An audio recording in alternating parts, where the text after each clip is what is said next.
So let's talk about the sixth core competency of awakening coaching, which is spontaneous creation.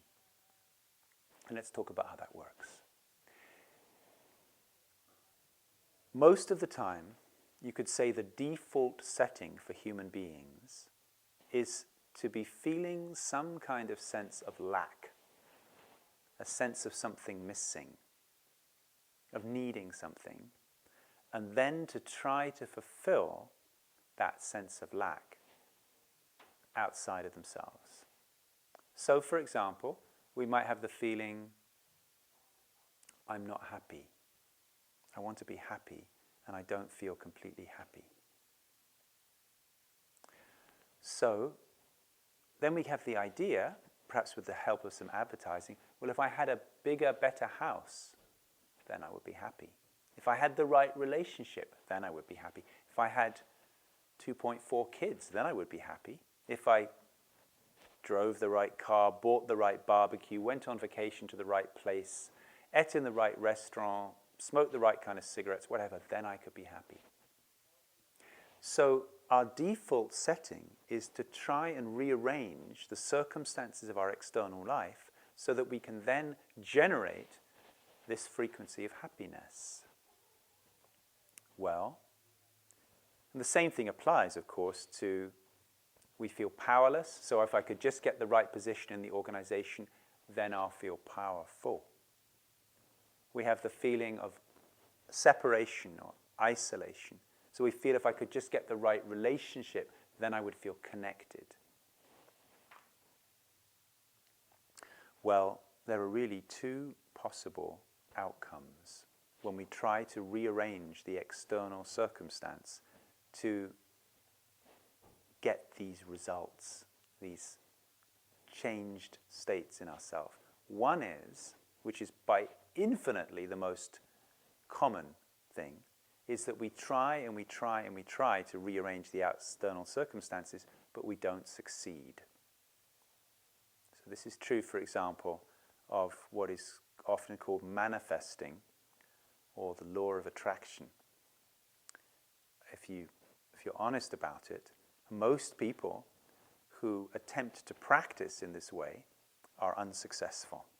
In other words, they use these tools, but they are not actually successful in manifesting the amount of money they want, or the kind of relationship they want, or whatever.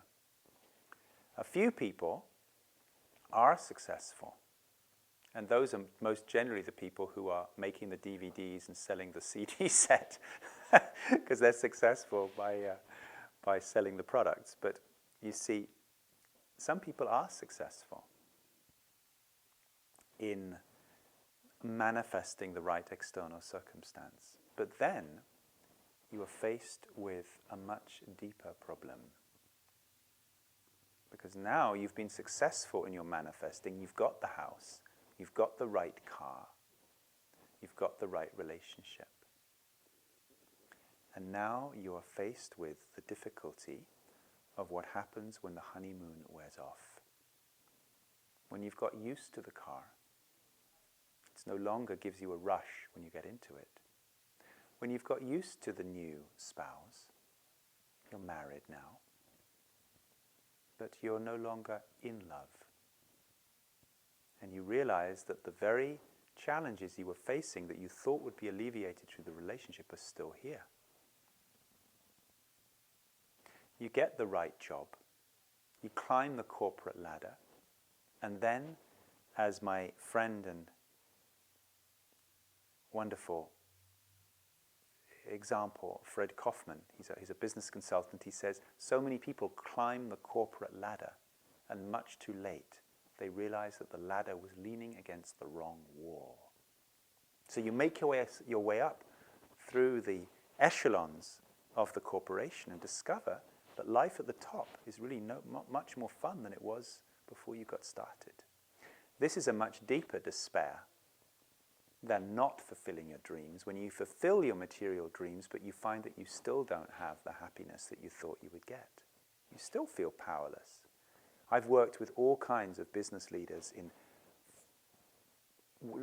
the top positions in big corporations still feel powerless. The alternative is to recognize the mechanics of how life actually works. Life really happens from the inside out. You may have seen, I think there's a bumper sticker that people sometimes put on the back of their car. It says, happiness is an inside job. So we need to be able to learn how to generate frequencies like happiness, like feeling powerful, like connectedness, like generosity. We need to know how to generate these frequencies from within ourselves, irrespective of circumstance. So then the circumstances of our outer life can rearrange themselves around this new frequency. This is the sixth core competency of an awakening coach, which is called spontaneous creation. It means to be able to guide a client from this kind of spaciousness, from this limitlessness, from this feeling of peace and ease, to guide a client to be able to generate a frequency of happiness out of nothing, for no reason at all. It's an ancient technique, comes from yogic tradition. You can generate a feeling of happiness or a feeling of strength or power or generosity or anything, and then the outer circumstances of your life rearrange themselves into a new pattern according to the field that you have generated from out of yourself. This is the sixth core competency of awakening coaching, which coaches are trained in through our programs and which they offer to their clients. That completes now the 6 core competencies, and you'd maybe like to look at some of the other videos we have about who are the clients for this kind of work, what kind of person makes a good awakening coach, and there are some other things you can explore too.